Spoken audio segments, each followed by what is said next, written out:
Talvez você tenha chegado depois só para o segundo culto. É bom ter você na igreja. Esse negócio de segundo culto é um desafio, viu? Porque tem gente que chegou aqui 7h30 e só vai sair quando a gente sair. Aí tem uma dica, tá?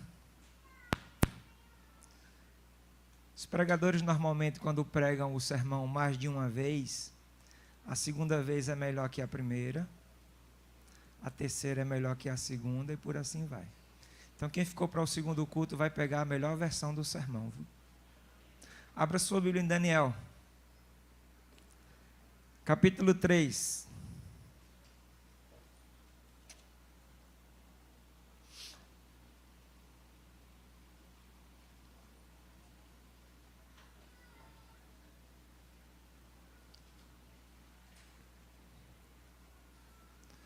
Capítulo 3 de Daniel fala da estátua de ouro que Nabucodonosor mandou fazer. Antes da leitura, vamos contextualizar. O povo de Deus foi feito cativo pelo reino da Babilônia e todo mundo foi levado para lá. Nabucodonosor tentou influenciar todo mundo a ser como os babilônicos eram.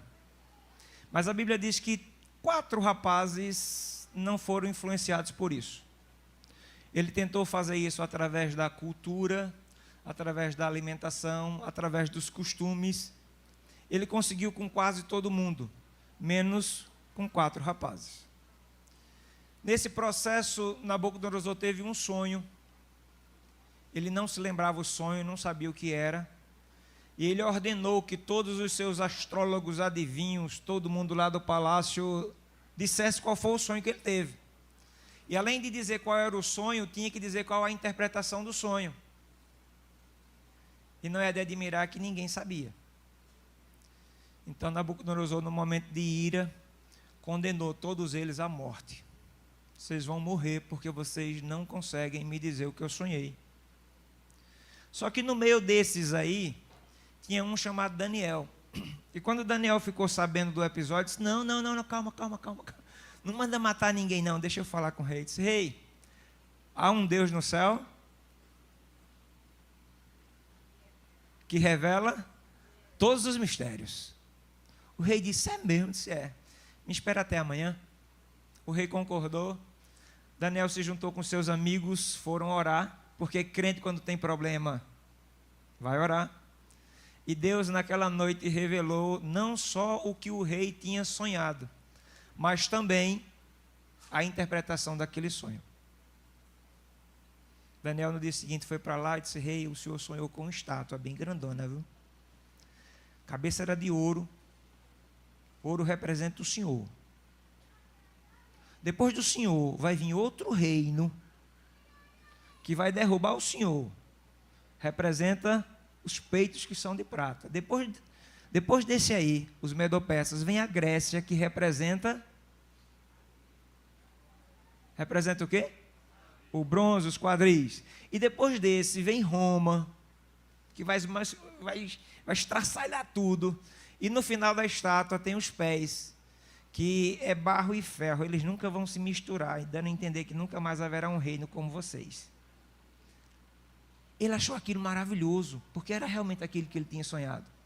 E ele ficou encantado com o que Deus tinha feito através de Daniel. Só que isso durou pouco, porque ele mandou fazer uma estátua. E diferentemente do sonho, a estátua que ele mandou fazer era o quê? Toda de ouro. Qual era a mensagem que ele estava dando para Deus? Deus, o Senhor está errado. O Senhor está errado. Eu sou o poderoso aqui e meu reino nunca vai passar. Aí aconteceu algo estranho. Além de construir a estátua, Nabucodonosor deu uma ordem que todo mundo deveria se reunir aos pés da estátua, para quando ouvisse o som dos instrumentos, se ajoelhar e adorar a estátua.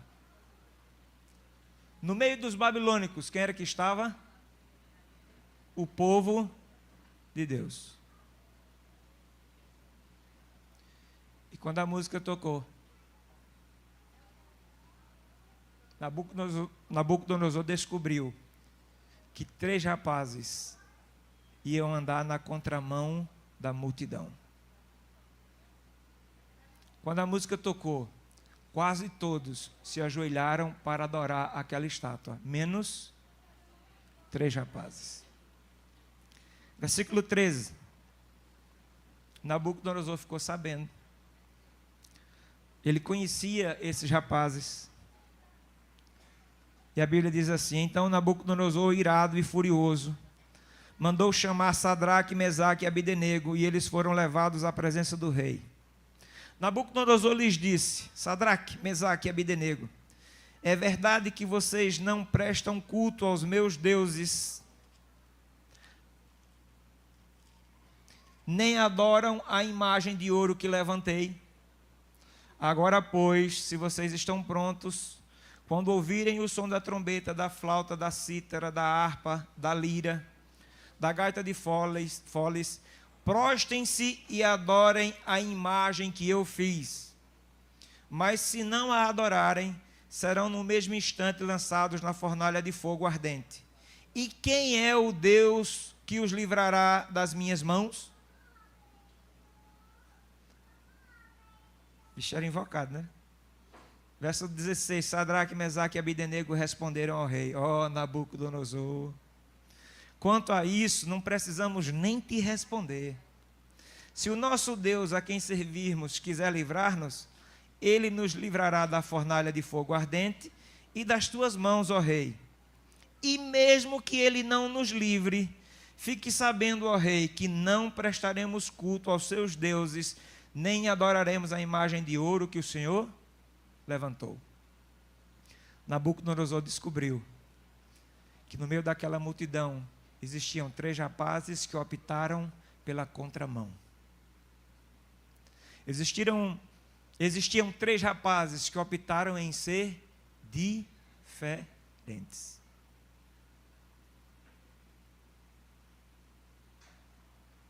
Aonde foi que Sadraque, Mesaque e Abidenego eles aprenderam que eles precisavam ser diferentes? Quem foi que disse a eles que eles precisavam ser diferentes? Quer saber? Êxodo, capítulo 11.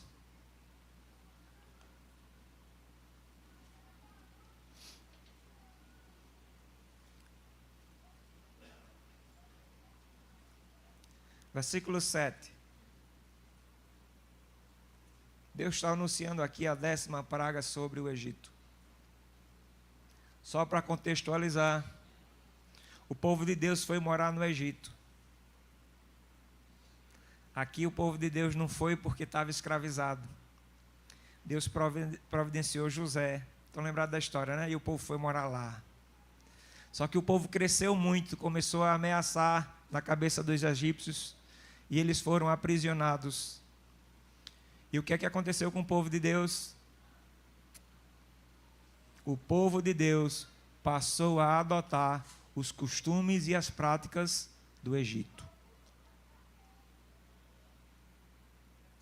Aí Deus anuncia a 10ª praga e diz o seguinte no verso 7: porém, contra nenhum dos filhos de Israel, desde os homens até os animais, nem mesmo um cão rosnará, para que vocês saibam que o Senhor fez distinção entre os egípcios e os israelitas. Quem foi que disse que o povo de Deus tinha que ser diferente dos outros? Aonde foi que aqueles rapazes descobriram que eles precisavam ser diferentes da multidão e andar na contramão? Na palavra de Deus. Foi Deus que afirmou que o seu povo tem que ser diferente dos outros povos. Não dá para a gente achar que a gente pode ser igual. Foi Deus que determinou. Quer ver mais? Deuteronômio, capítulo 12.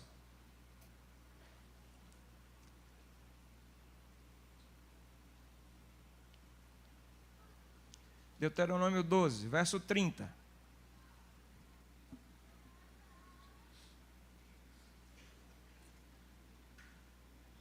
cuidem, Deus falando, para que vocês não caiam na cilada de imitar essas nações, depois que elas foram eliminadas de diante de vocês.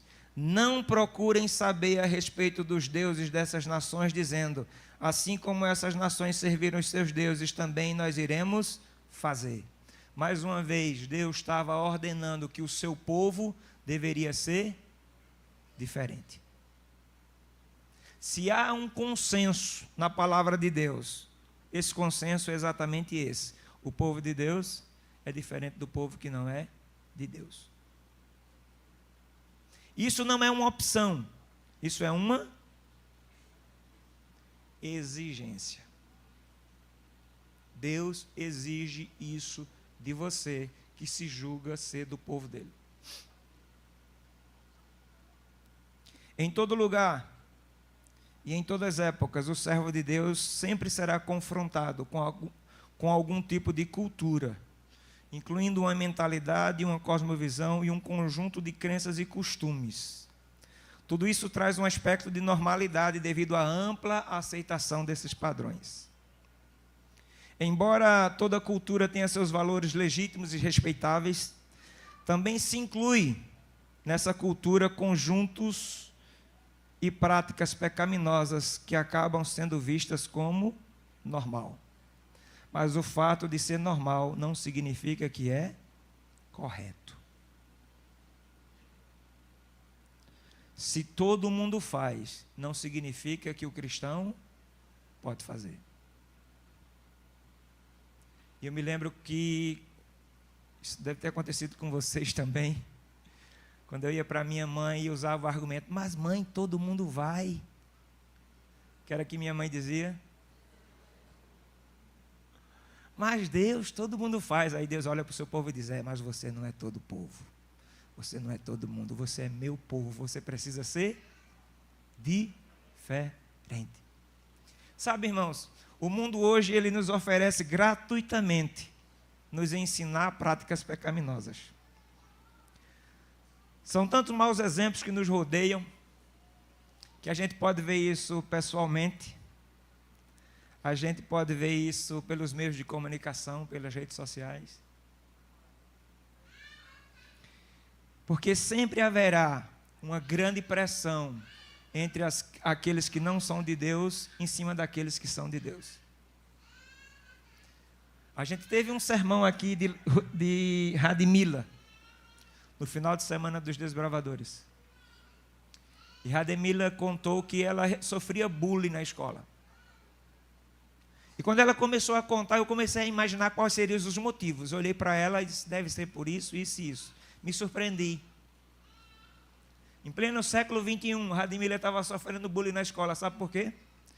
Ela contou aqui no púlpito, porque não tinha a orelha furada como suas coleguinhas da escola tinham. Porque não ouvia as músicas que as coleguinhas da escola ouviam. Porque não se vestia como as coleguinhas da escola se vestiam. Simplesmente, Radmila sofria bullying, pressão, porque ela era diferente. Sempre haverá pressão sobre o povo de Deus. O povo de Deus sempre vai ser pressionado a se tornar parecido com o povo que não é de Deus. Muitas vezes isso deu certo. Êxodo 33.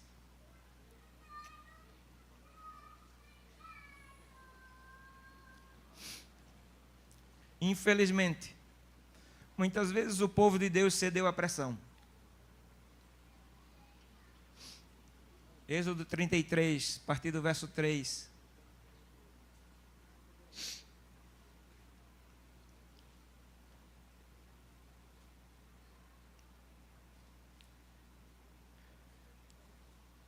Veja o que Deus estava falando para o seu povo. Vão para uma terra que mana leite e mel.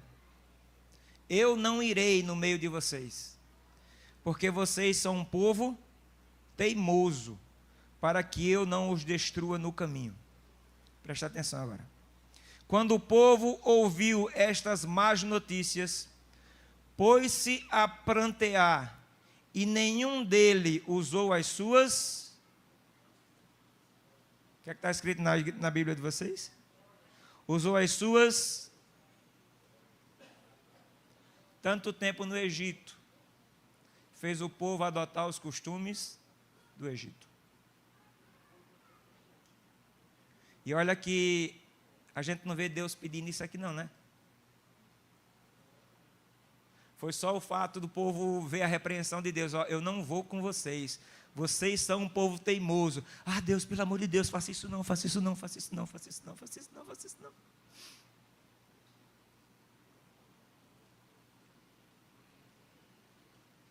Verso 5, porque o Senhor tinha dito a Moisés, diga aos filhos de Israel, vocês são um povo teimoso. Se eu fosse com vocês, ainda por um momento eu o destruiria. Portanto, tirem as suas joias para que eu saiba o que hei de fazer com vocês. O que é que Deus está dizendo aqui ao povo? Vocês se tornaram iguais, mas eu quero vocês diferentes.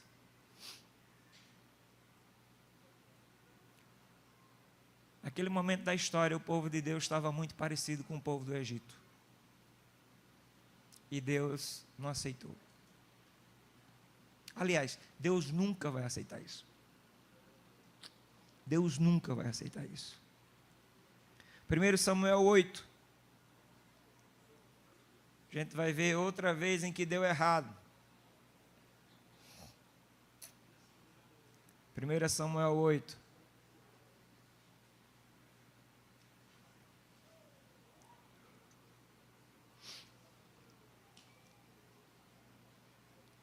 Verso 4. Então todos os anciãos de Israel se congregaram e foram falar com Samuel em Ramá. E eles disseram, veja que coisa linda eles disseram. Maravilhoso esse começo aqui. Veja, você está ficando velho e os seus filhos não andam pelos seus caminhos. Parecia uma preocupação justa, não era, irmão? Porque os filhos de Samuel era tudo alma cebosa. Eles eram iguais aos filhos de Eli. Impressionante como a história se repetiu aqui. Samuel, que se levantou para repreender Eli por causa dos filhos, permitiu que seus filhos acontecessem a mesma coisa. E aqui parecia que a liderança do povo estava preocupada com alguma coisa. Mas só parecia. Olha a continuação do verso que aqui diz. Por isso, queremos agora que você nos constitua um rei para que nos governe, como acontece com todas as... Que era que o povo de Deus queria fazer? Ficar igual às outras nações. Samuel ficou extremamente decepcionado, irmão.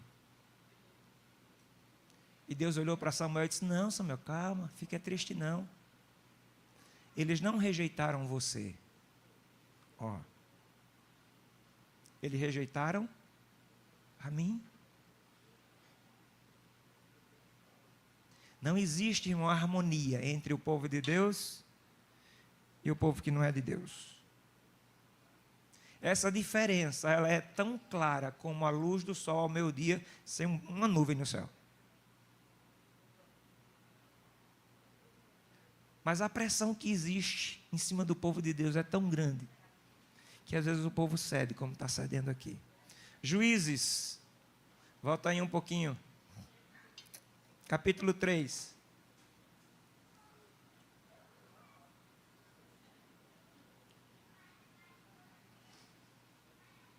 Versículo 5.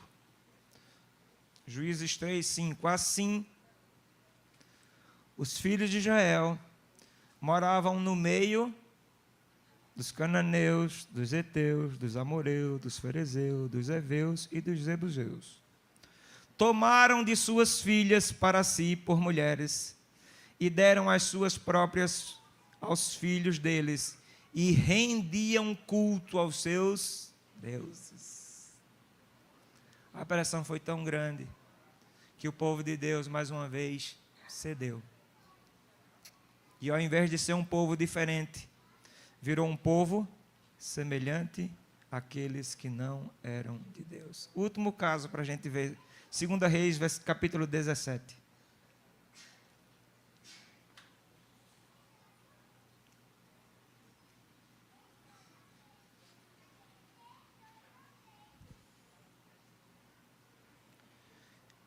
2 Reis 17, verso 7, 8 e 8. Isso aconteceu. Se você observar e fizer uma leiturazinha antes, rápida, você vai ver que o povo foi para o cativeiro mais uma vez. Aí Deus vai dizer por quê. O povo foi para o cativeiro porque os filhos de Israel pecaram contra o seu Deus, que os tirou da terra do Egito e os livrou do poder de Faraó, rei do Egito.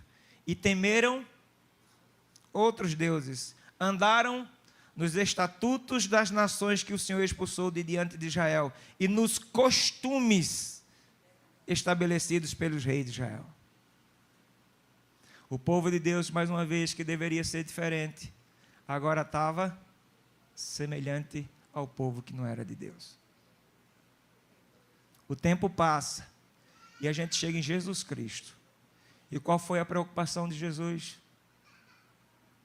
Se a gente adora um Deus que não muda, qual devia ser a preocupação de Jesus? João, capítulo 15.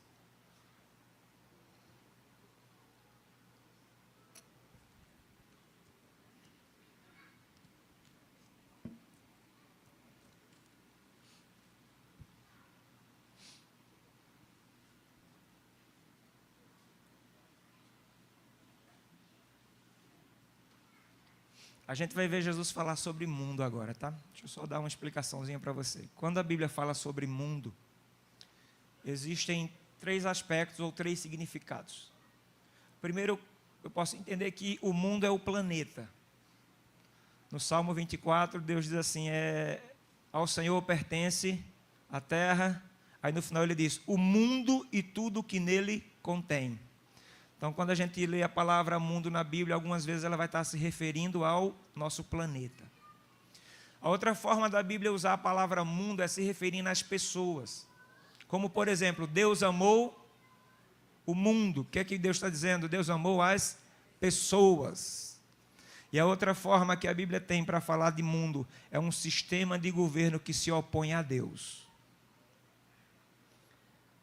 João 14:30, Jesus diz assim, já não falarei muito com vocês, porque vem aí o príncipe deste mundo, e ele não tem poder sobre mim. Quem é o príncipe deste mundo? Quem é o príncipe desse sistema de governo que se opõe a Deus? Então, quando Jesus diz que vocês não são do mundo, ele está dizendo assim, vocês não são de um sistema que se opõe a Deus. João 15:18. Se o mundo odeia vocês, saibam que antes de odiar vocês, odiou a mim. Se vocês fossem do mundo, o mundo amaria o que é seu, mas vocês não são do mundo. Pelo contrário, eu dele os escolhi, e por isso o mundo odeia vocês. O que é que Jesus está dizendo aqui? Jesus está lembrando a gente assim, ó, minha ética, meus princípios morais são diferentes da ética e dos princípios morais do mundo. Ele está olhando para você e está dizendo, e você não pertence a este mundo. Você é meu. Você é diferente. E os irmãos sabem que na Bíblia, quando alguma coisa é repetida, é porque a Bíblia está dizendo que aquele assunto é muito importante. Capítulo 17, olha o que é que Jesus faz. Na sua oração, versículo 13, Jesus começa no meio da oração a dizer, mas agora, falando com Deus, eu vou para ti, e isto falo no mundo, para que eles, os discípulos, tenham a minha alegria completa em si mesmos. Eu lhes tenho dado a tua palavra, e o mundo os odiou, porque eles não são do mundo, como também eu não sou. Não peço que os tire do mundo, mas que os guardes do mal. Eles não são do mundo, como também eu não sou. Santifica-os na verdade, a tua palavra é. O assunto é tão importante que Jesus repetiu. E Jesus está dizendo a você assim, ó, você não é do mundo. Você é diferente. Mas para a tristeza nossa, o mundo tem feito tanta pressão em cima do povo de Deus, que o povo de Deus tem ficado muito parecido.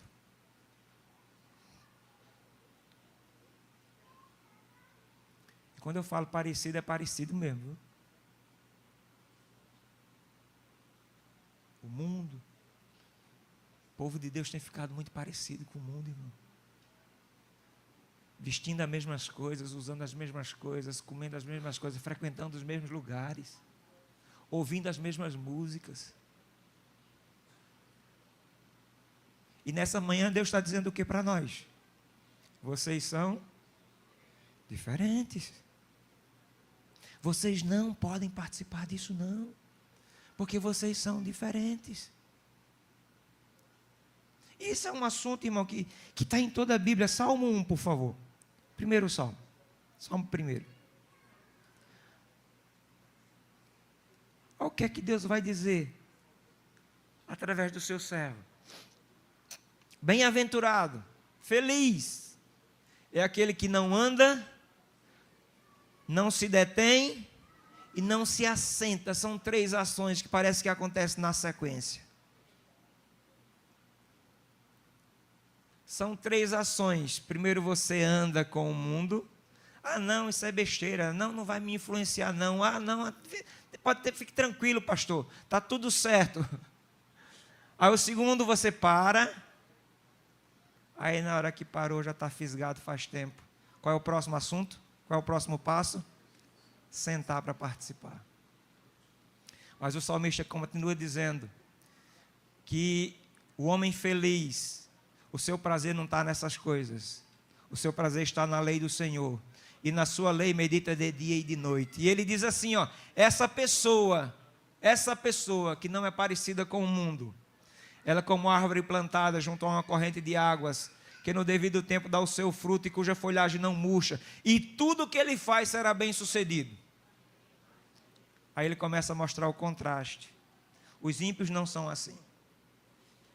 O mundo não é assim. São, porém, como a palha que o vento dispersa. Por isso, os ímpios não prevalecerão no juízo, nem os pecadores na congregação dos justos, pois o Senhor conhece o caminho dos justos, mas o caminho dos ímpios perecerá. Oh, irmão, nós devemos estar familiarizados com essa mensagem, irmão. Ninguém precisava lembrar a gente disso.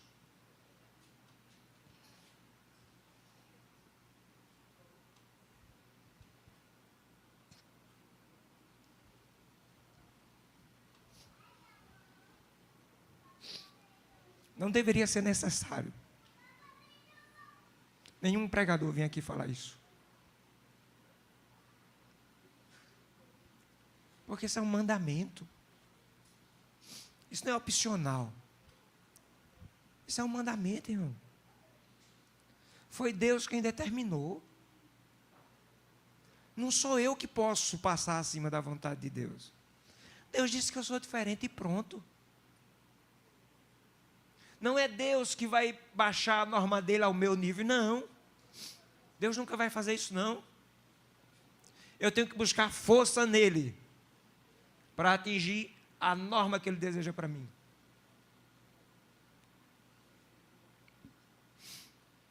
Nós não somos melhores, porque Deus nos escolheu. Mas o fato de Deus ter nos escolhido nos obriga a viver de maneira diferente.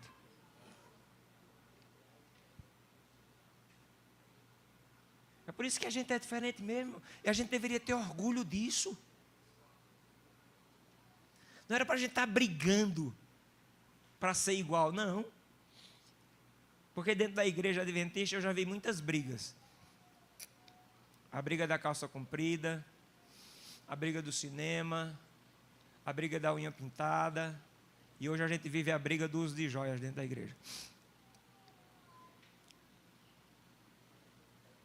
E Deus está dizendo para mim que eu sou o quê? Diferente. Ao invés de brigar por essas coisas, vamos brigar pelas coisas mais importantes? Vamos usar toda a nossa disposição em brigar por essas coisas para brigar por dar estudo bíblico?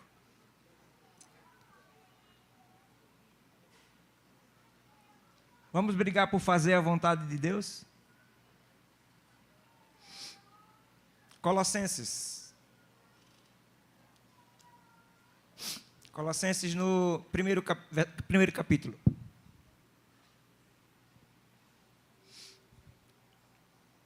Verso 13.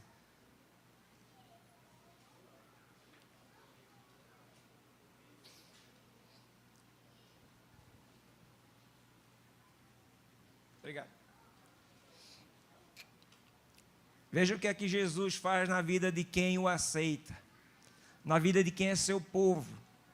Ele nos libertou do poder das trevas. Antes de Jesus, esse era o nosso destino, viver nas trevas. Mas Ele nos transportou para o reino do seu Filho amado, em quem temos a redenção e a remissão dos pecados. É Jesus quem nos torna diferentes, irmão. É Jesus quem faz a gente diferente. Ele tira a gente, como a Bíblia diz, do lamaçal do pecado. Dá um banho na gente.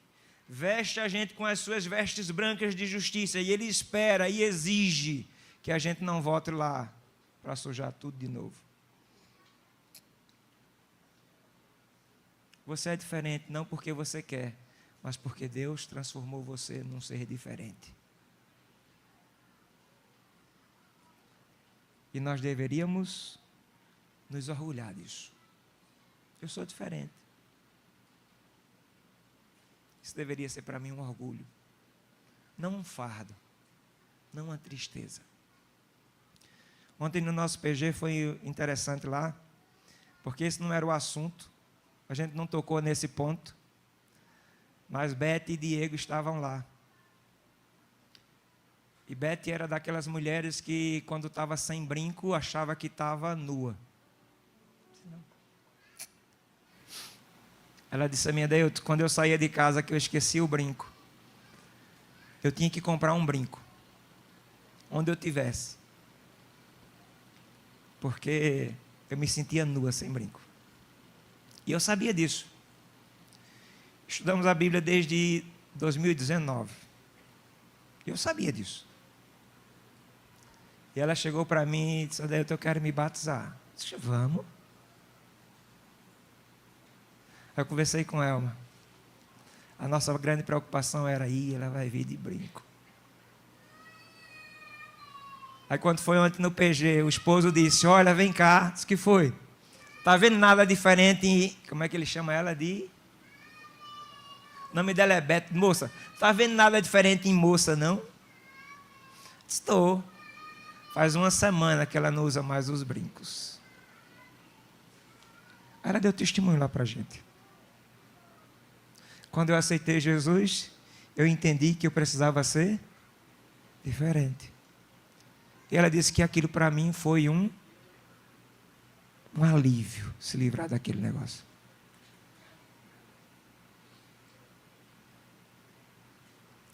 Eu preciso entender o que Beth entendeu.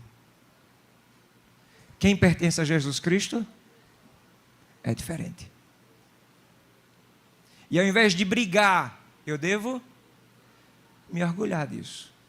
Eu sou diferente e pronto, irmão. Quem quiser usar, que use. Quem quiser beber, que beba. Quem quiser frequentar, que frequente. Mas eu não bebo, eu não uso, eu não vou lá. Mas eu não faço isso porque eu sou melhor do que ninguém, não. Eu faço isso porque eu sou diferente e pronto. Quem quiser fazer, que faça. Essa é a obra que eu permiti que Jesus fizesse no meu coração. E essa é a obra que Ele faz no coração de quem o aceita. Permitir, transformar, fazer a pessoa diferente. Efésios, volta aí um pouquinho, que Efésios é um pouquinho antes de Colossenses. Capítulo 2.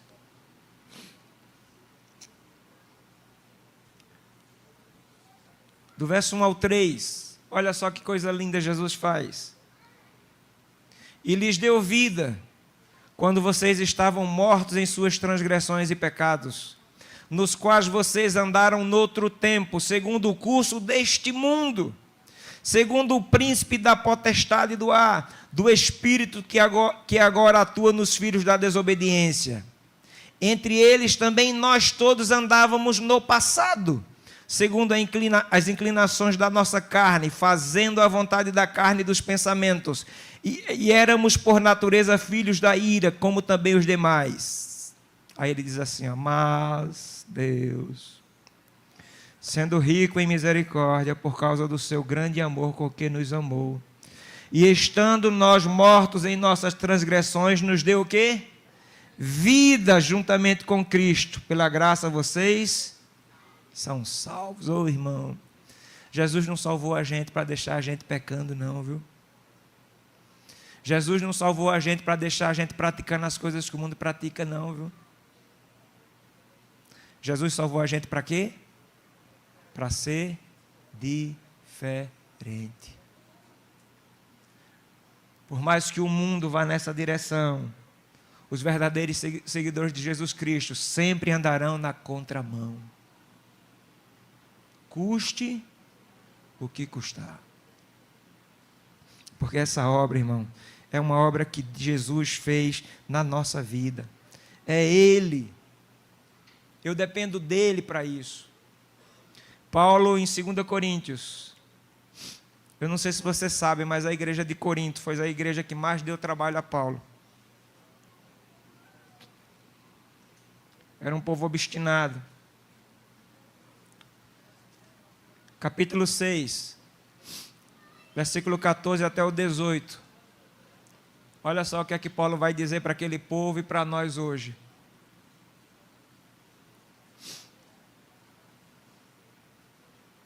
Não se ponham em julgo desigual com os descrentes. Aqui ele não está falando de casamento não, tá? Pois que sociedade pode haver entre a justiça e a iniquidade? Ou que comunhão existe entre a luz e as trevas? Que harmonia pode haver entre Cristo e o maligno?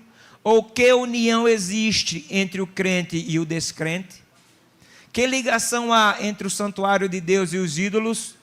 Porque nós somos santuários do Deus vivo, como Ele próprio disse, habitarei e andarei entre eles, serei o seu Deus e eles serão o meu povo. Mais claro do que isso, impossível. Deus está falando conosco nessa manhã e dizendo que nós somos diferentes e mandando a gente ter cuidado com quem a gente se associa. 2 Coríntios 5:7, é só voltar uma página. – 5:17, se alguém está em Cristo, as coisas antigas já passaram e eis que se fizeram novas. Glória a Deus, né, irmão? É isso aí, irmão. Você está entendendo a mensagem de Deus para você nessa manhã? Você é diferente, irmão. Não volte atrás. Você é diferente. Assuma que você é diferente. E tenha orgulho disso, irmão. Você é diferente. O povo de Deus é diferente. Sempre foi e sempre será. Como eu disse que o segundo sermão é sempre melhor. Tiago 1:27. Vou ler alguns textos que no primeiro culto não deu tempo ler.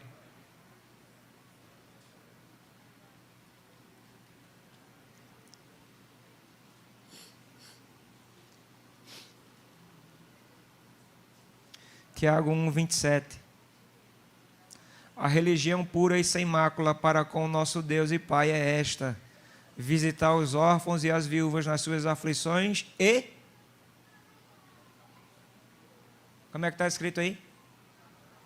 Guardar-se incontaminado do mundo.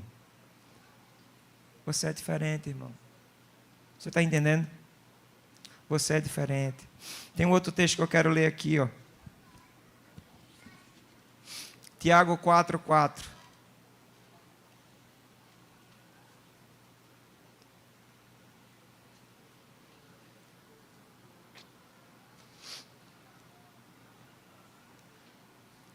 E essa é a mais dura advertência que eu vou ler hoje.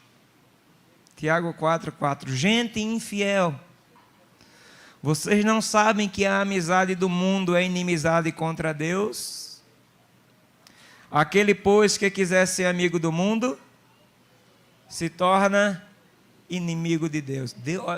Eu ia falar cruz credo. Cruz credo, meu irmão. Eu parar na minha vida para defender o que Deus condena. Deus me livre disso. Deus me livre. Não é porque eu sou melhor do que ninguém, não. É porque eu sou diferente, irmão. Diferente. A Bíblia está cheia disso.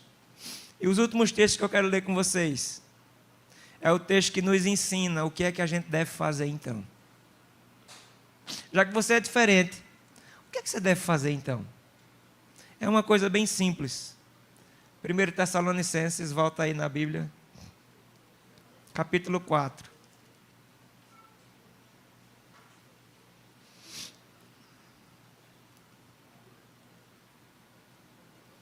É bem simples, irmão. É uma receitazinha que qualquer pessoa, não importa a idade, ela é capaz de aprender. 1 Tessalonicenses 4, verso 1.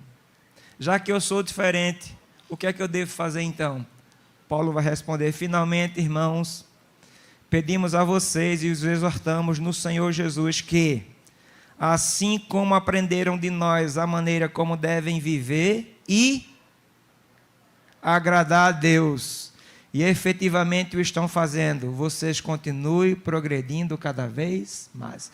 Volta mais um pouquinho para Efésios, esse é o último texto agora. Efésios capítulo 5, verso 8 e 9 e 10. Já que você é diferente, o que é que você deve fazer?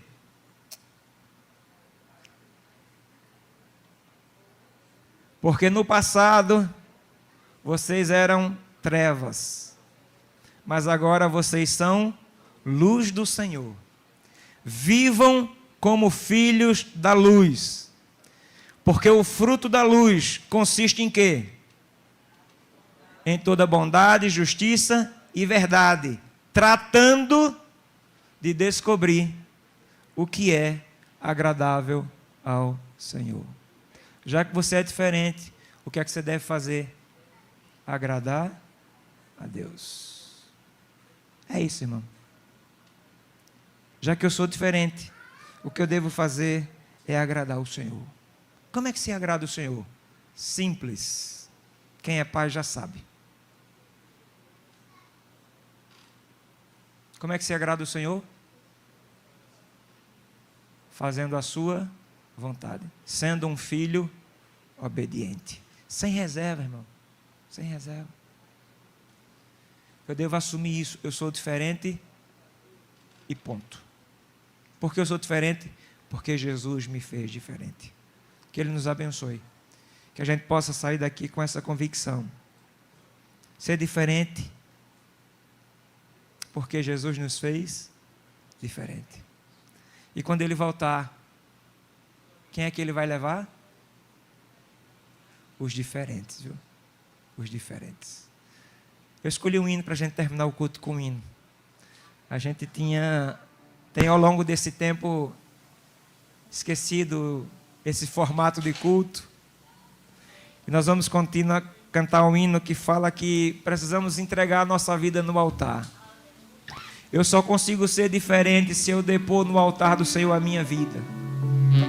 Porque no nosso coração, irmão, existe uma cruz e um trono. Se você estiver no trono, é você que vai mandar. Se você estiver sentado no trono, você vai fazer o que você quiser, vai para onde você quiser, comer o que você quiser, vestir o que você quiser, usar o que você quiser, porque você é o rei da sua vida. Mas enquanto você estiver no trono, Jesus estará na cruz. Mas se você deixar Jesus usar o trono do seu coração, quem é que vai mandar na sua vida? O Rei. Você vai fazer a vontade do Rei. E quem é que vai estar na cruz? Você estará na cruz, sacrificando a sua vontade para fazer a vontade de Deus. Esse é o objetivo que eu quero para mim e você. Vamos ficar em pé para cantar? Sobre o altar.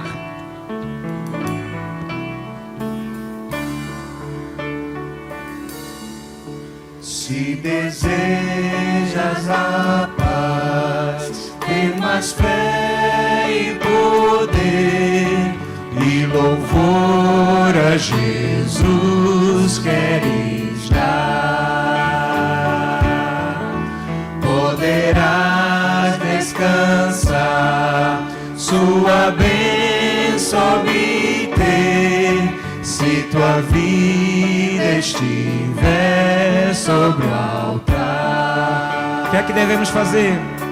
Oh, entrega-te, pois, ao serviço de Deus, consagra-lhe teu coração, Ele te bendirá, te fará descansar, e tua vida será uma canção.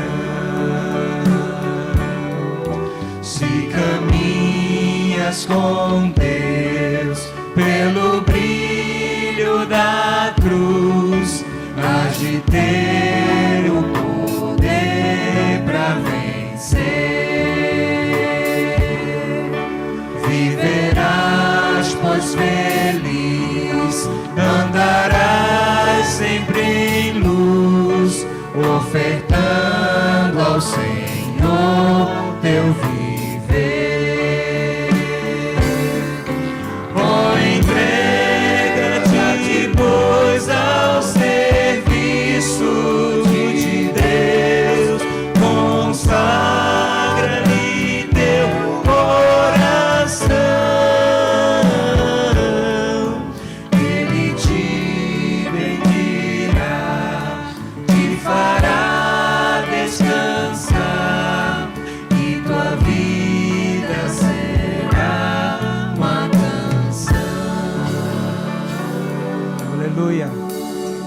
Oremos. Bondoso Deus, muito obrigado, Senhor, pela exposição da tua palavra.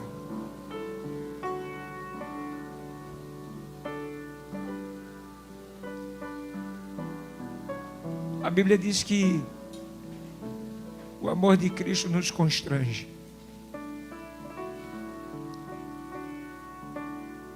E quando nós olhamos para a cruz e o que Jesus fez por nós, a gente entende que nada do que a gente faz aqui está à altura do grande sacrifício que Ele fez por nós. Nós entendemos isso e aceitamos isso. Mas também nós aceitamos a verdade de que porque nós temos Jesus no coração, nós somos diferentes desse mundo. Nós aceitamos essa verdade, Senhor.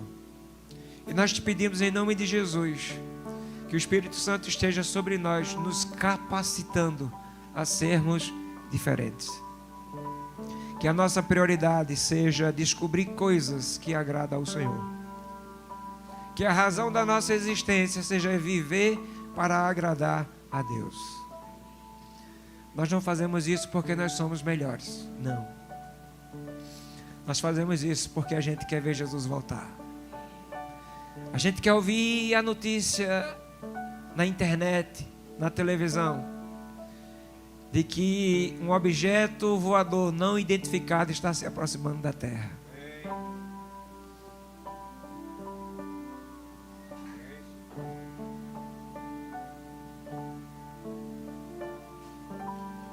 O mundo vai entrar em desespero. Os cientistas irão quebrar a cabeça tentando descobrir o que é aquilo. mas nós saberemos que é o Senhor Jesus se aproximando.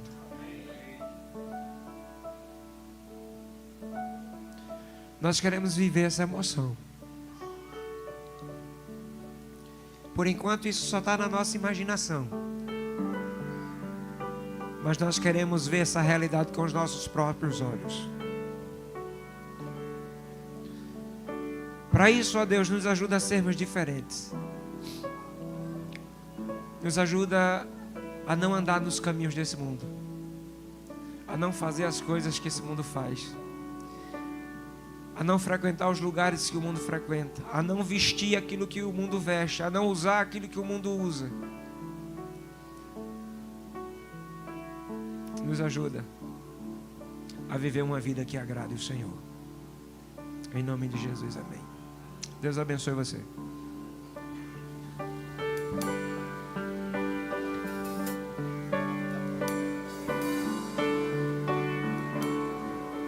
Nesse momento os diáconos irão providenciar a saída.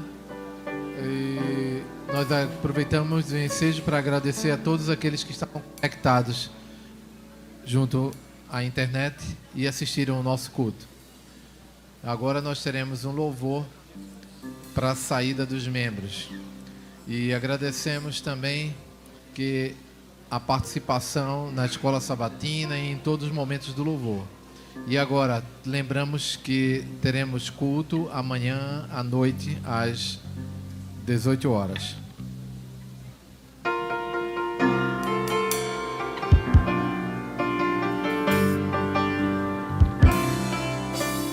Paro pra pensar nos desafios deste meu viver. Paro pra ouvir o que a voz de Deus quer me dizer. São tantas as pressões que tenho que enfrentar, mas bem acima delas sei que está meu Pai. Quero ser fiel a toda prova, fiel em qualquer tempo, qualquer hora. Quero ser fiel no que é pouco, para ser fiel no que é muito. Quero ser fiel a toda prova, não por uma mera obrigação, mas em resposta ao amor tão grande que um dia inundou o meu coração.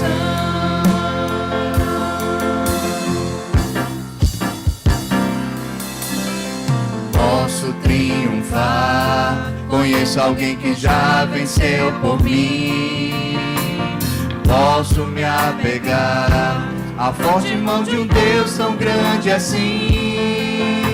Em meio à provação, começo a louvar, e seu poder do alto vem me alcançar.